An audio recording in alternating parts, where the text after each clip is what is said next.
Okay, here we are then. Take it one more time. Hopefully this sounds a bit better now. I think we got the feedback down. Talking about the X5600 series from the Xeon. Do you really want to spend all your money on the new Ryzen 5600? Is it going to be worth it? I don't mean in terms of just price, but if you're trying to be a YouTube creator, I'll tell you the downside is I made £3 this month. So this is why I've been messing around really, playing games and playing cheapskate as possible with the tech, because I reckon I'm not going to make the money, at YouTube, or maybe you could make a living at it, but if you did it every day, or maybe you could make a bit more in a minimum wage job. It takes a long time to YouTube. Anyway, enough of that, but that is a major consideration. Is it going to be something that you buy an expensive rig and then you don't really have time to use it and you don't make much money anyway? So maybe you could consider alternatives. So this is the second video, and FPS is what everyone wants, isn't it? This is the follow-up to the 100% locked of my last CPU. I didn't really know that much about them. I just bought a 4460, and that was sort of cheap, but I don't know, I probably would have been better off with a 2600. Anyway, I won't confuse you anymore, but with all the 6 cores talk happening, I thought I'll get one of these enthusiast 5600 lineup. This is the 5675, so you get a bit extra on there, but you can see we're going almost double what we were getting on the last CPU. We're stuck right down at 45. I mean, this is looks a bit good in the intro there because it's not the full loading, in the pre-game lobby. But yeah, I mean, I was well impressed. So if you've only got a small monitor as well, like I've got a 70 Hz monitor anyway, so we can't even see all the frames, anymore. So yeah, well, we've got more frames than the monitor can show, and the TV's the same. It's 60 Hz television, so yeah, we're getting more frames than the TVs can display. And I mean, 60 Hz was king, or is it the case that TV manufacturers are miles behind? I suppose with the consoles they haven't really bothered with 120 Hz. So yeah, I mean, I was really happy with it. Really, it's just the $30 CPU or 20 pounds. I've seen it for £20 on sale now. Because you have to buy a board. You do have to buy the board, which is a drawback unless you've got an old board lying around. X58 is the number of the board. And if you're overclocking, don't get a cheap Chinese one because you can't overclock them. I know it doesn't apply to X99 and X79, but X58 I'm really pretty sure, or I haven't heard. It's quite a recent video that I studied, and it said, you need the older Zeus boards with the legacy overclocking, the better multiplier for clocking, to get us up here. I mean, I got a higher clock as well. This is a 4.2, so right up there with the new chips, and the memory as well. We got 1600 memory, but we're clocking that right up to above 36. About 39 most of the time. And even Linus Tech Tips said there's not a lot of point going above 36. It's really not gaining that much at all over that. So DDR3 is not obsolete. I don't think it's obsolete by any stretch of the imagination. Okay, we had a bit of footage now really quickly. You can see the USB there, the blue USB. We've got NVMe.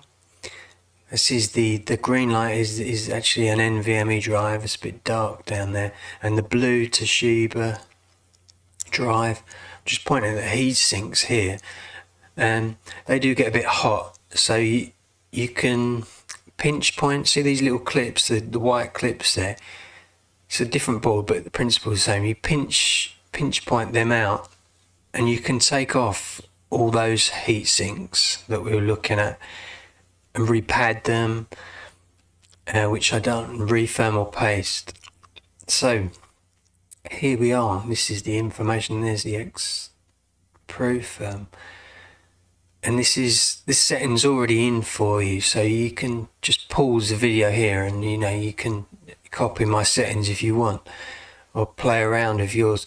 I personally had to overvolt mine. See those red voltages? It's not that high, but it's higher than the tutorials that I was watching. So you might learn a bit from my tutorial as opposed to other people's. To get that 195, I got to give it a little bit more volts. At 1.3 CPU voltage, it wouldn't get there. You can try it up at 25 is maybe a better multiplier, but it can crash. You probably can't do 195 times 25, so that's why I've stepped it down just for this video to get some safe settings. Yeah, just copy those settings. See, we're disabling the spectrum, skews and spread. Enable load line calibration. That's another one. But yeah, just I don't want to spend too long on it. But here's a bit of footage. Obviously we've overclocked it, rebooted and everything. I'm not going to show that because it might bore you. But this is 1440p now, so. And it's the GPU, which is 100% now, is just stuck. Well, they were both stuck before, but you can see now that even at 1440p, I mean, we're getting a bit hot. It's only air cooler. I mean, it's about a £10 cooler. The paste was nearly more than the cooler, I think. Thermal paste more than the cooler, which shows you that thermal paste is a bit over the top. But yeah, we're still getting above 60, so if I was playing on my TV, I can't really see above 60 FPS anyway. So that's that's pretty good. I don't know what you'd get on a console, at 1440p, even if you've got the TV. See, most people haven't got the TV for it anyway. So it's quite respectable for now. And it's the GPU that's holding it back. And I'm still holding off on the 1440p monitor decision as well, because I'm surprised or confused that there aren't more 4K TVs around at decent prices. I did see Hardware Unboxed actually reviewed one a few hours ago, because it's all 1440p, and I'm thinking these new graphics cards, isn't anyone gonna go on a 4K monitor? Oh, the manufacturers haven't seemed to have thought ahead. So yeah, it's packed quite a lot into this, about where I'm at, where the channel's at, but it's definitely worth considering one of these budget CPUs. Do you really need the 56? I know it's nice to have, if you got the money and you don't care. Yeah, have a all AMD rig. Get the 6800, and you want all the Infinity cache to work, so you get a 5000 chip and a 5000 board. Still not sure if they can run a 3600. I haven't researched every single possibility, But the 3600 is also, people are still saying that's cool with, you know, cool with the new graphics cards, Nvidia or AMD, whatever way you go.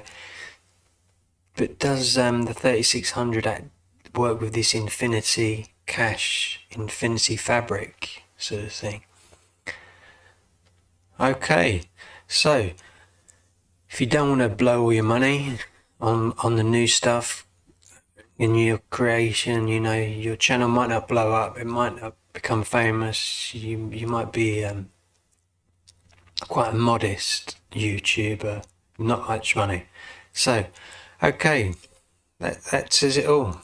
Thumbs up and like.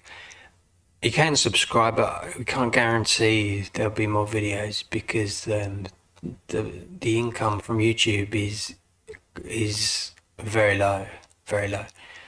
£5 a month, around that area. But we might strike Lagoki, we might strike gold. Okay, so good luck guys. See you in the next one.